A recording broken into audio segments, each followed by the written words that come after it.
You didn't argue with her, you know. You took the telling off. She was always right. So you knew not to come back at her because she was right. Now, Ann Widdecombe, the former Conservative MP, MEP and most recently Reform UK spokeswoman, has died, aged 78.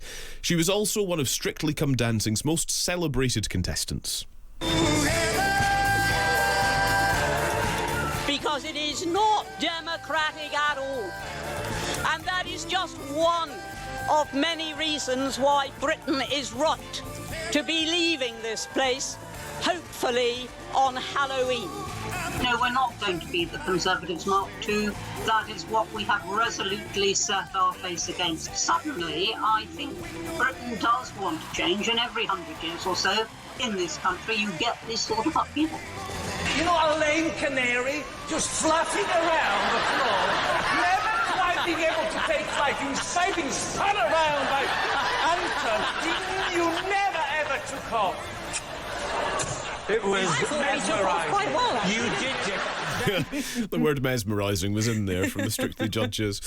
So there you heard Ann Widdecombe being judged on Strictly, also her speaking on John Pienaar's programme here on Times Radio, and indeed speaking to the EU in 2019, all set to one of her favourite songs, Heaven Must Be Missing an Angel. Let's speak to Reform UK's Deputy Leader Richard Tice. Good morning to you.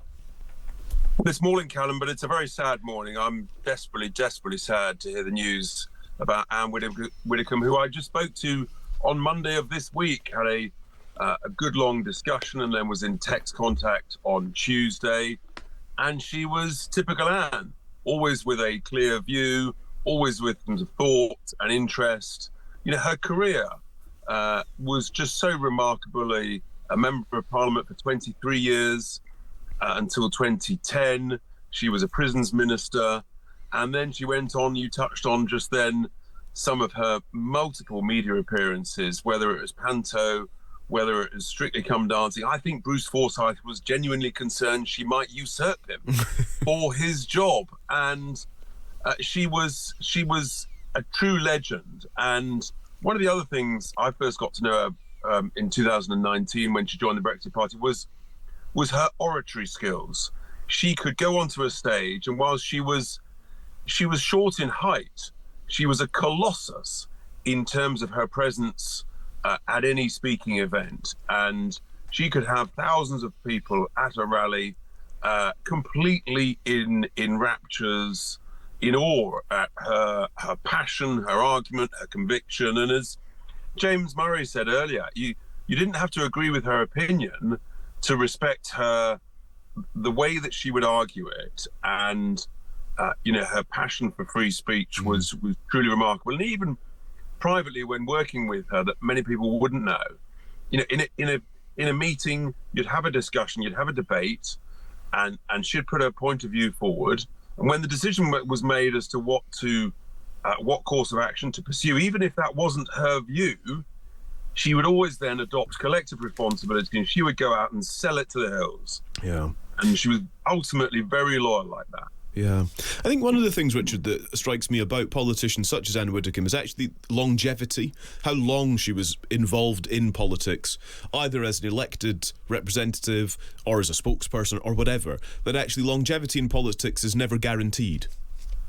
No, it's never guaranteed, and she's been taken from us at sort of very short notice. She was sparky. She loved the debate. She loved current affairs, contributing to it. She obviously must have been on Times Radio dozens, if not hundreds of times over the years, and many other stations too. And it was always with a passion for open, democratic, free speech, and everybody's right to have a debate. She was forthright but charming as well. Yeah.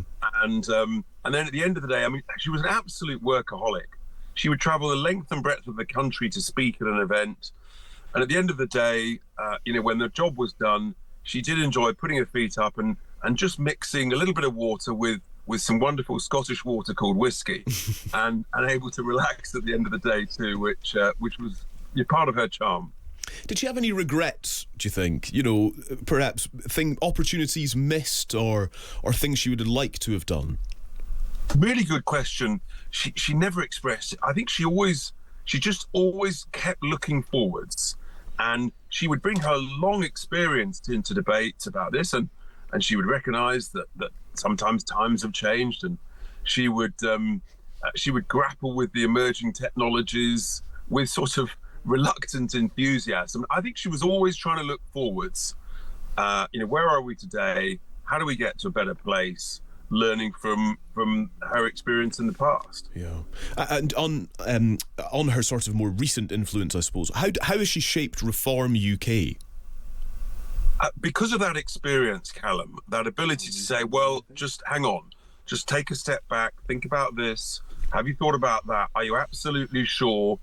And those, when you're moving at pace in any walk of life, just the ability to have someone just to quietly tap you on the shoulder and say, stop, pause, double check, be sure, think about the consequences. And then when we took a decision, as I say, if she didn't agree with it, she would then go out, she would respect, the collective view, and then go out and sell it. And that's what you want in a loyal team trying to pursue a target. Let's speak to Nadine Dorries, the former Conservative Culture Secretary, now with Reform UK. Nadine, good morning. Good morning. You have described the fact that as a new MP, you jokingly refer to Ann Widdecombe as Auntie Anne because of sort of the role that she played. Tell us a bit more about that. Yeah, she was, as a new MP in 2005, she earned that title from a few of us because she was, she could quote Burke, Ernst and May. She could quote anything at you. She knew everything there was to know about how Parliament worked. And she was, I know the public know her for Strictly and Big Brother and the other things that she did. And that was because she knew very well how to connect with the public. But she was a formidable intellect. She gave barnstorming speeches at conference. When she rose in the Commons, the House of Commons, to speak, everyone listened. She captivated the chamber. She was such a formidable parliamentarian. I don't think she's remembered well enough for that. It's more the latter things that she did which engaged with the public than the really serious stuff she did in Westminster. And I think that's important to remember. Her agent said that she sort of loved the cut and thrust of political debate, and she absolutely never shied away from it. No, not at all. And she last told me off on Friday. So she was, even recently, she was still engaging in that debate and still very stridently putting her opinion forward. And you listened, when Anne spoke, you listened. Yeah. And I do think, this is sad to say, but I don't think she was treated very well by the hierarchy of the Conservative Party. And I think that was possibly a source of sadness to her. Yeah. But she was an incredible lady. And she was, there was nobody in Westminster, and certainly in the backbench level, who had a bad word to say about Anne. Nadine, you and Ann Widdecombe actually have a huge amount in common, both female Conservative MPs who decided to leave and go to the Reform Party instead. Also, you both actually became figures outside of politics and entered the world of reality TV. What do you think about that decision that she made to go on Strictly Come Dancing, to go on Big Brother actually as well, Celebrity Big Brother, which she came second? She's sort of much more than a politician. She's more of a household name as well, isn't she? Yeah, we're both novelists as well. She actually wrote a string of novels a number of years ago. And, I remember being at a function with her and queues of people queuing up to buy her novels. She was, I think she knew what she was doing when she went on Strictly. And she led the way, actually. It was a bit like when I went out in I'm a Celebrity. It's about engaging with the public on a different level. It's about when you're suppressed in Westminster, when you kind of can't achieve what you want to achieve, there are other ways of engaging, and she knew that. There was almost a kind of concern from the people who really care about the dancing, the Strictly Come Dancing, that Ann Widdecombe was proving so popular, and that the kind of relationship she had with Anton de Burke, that she might go ahead and win it. Yeah, and wouldn't that have been great? Would have been amazing. We were speaking earlier to Richard Tice, of course, the Deputy Leader of Reform UK, on the programme in the last hour. He said he was in text contact with her just at the beginning of the week. Nadine, what were your last few conversations with her? What did she care about? What did she want to do next? I can't actually reveal what I mean, it was on Friday, and she told me off, and I can't actually reveal what that was about. But yeah, she was as formidable as she was throughout the years that I knew her towards the very end. As I say, it was a very strident conversation on Friday, but always with Anne, no rancor at all. Always done in a way which you didn't argue with her, you know, you took the telling off. She was always right. So you knew not to come back at her because she was right. I wonder if you share these reflections as well. Richard Tice said that you would have sort of heated debates, as you're always doing when you're kind of arguing or discussing policy and refining things. But what Ann Widdecombe was good at, and tell us if this was your understanding as well, is if a decision was made that was something she disagreed with, okay, she got on board. Yeah, she would argue it through and she would vehemently disagree with you. But Anne accepted things in good grace, always.